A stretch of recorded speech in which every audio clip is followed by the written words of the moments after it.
आपण माने जानिछंती जे ए सरकार आसीबा परे गोटे गुरुत्वपूर्ण घोषणा करथिले जे आमे चलित वर्ष ओडिशा रे बंद थिबा छात्र संसद निर्वाचन करबा जाउचु ए कथा माननीय उच्च शिक्षा मंत्री कहिथिले एवं याकु नै कि पूर्व सरकार को मध्य से समालोचना करथिले। आमे आशा करथुलु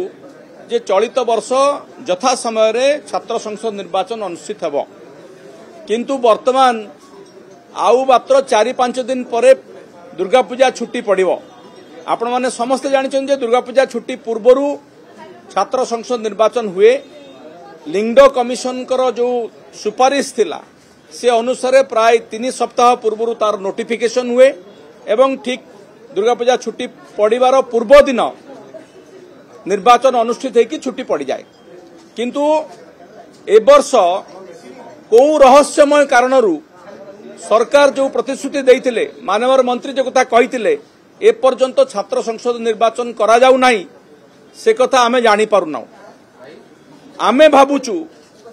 आपण माने समस्त जो कथा गणमाध्यम रे बहुल भाव रे जो कथा उठिथिला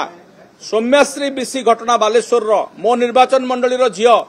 जे कि न्याय मागिला एवं से न्याय मिलिला नाही बोली नियारे पोड़ी आत्माहुति देदेला से घटना परे जो एबीवीपी रही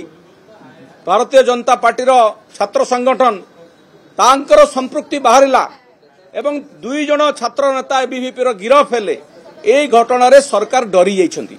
एवं से माने भलो करी जानिछंती जे छात्र संसद निर्वाचन कले एबीवीपी पोछि ही जीवो।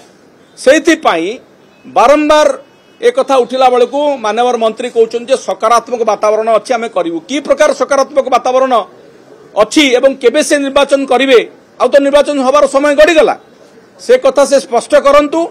आउ जदि करेंगे नहीं से कथा भी स्पष्ट करंतु आम जानबू जे सरकार डरीगले बा भारतीय जनता पार्टी एबीवीपी जो कुकर्म करथिला से कुकर्मर फलस्वरूप से जानी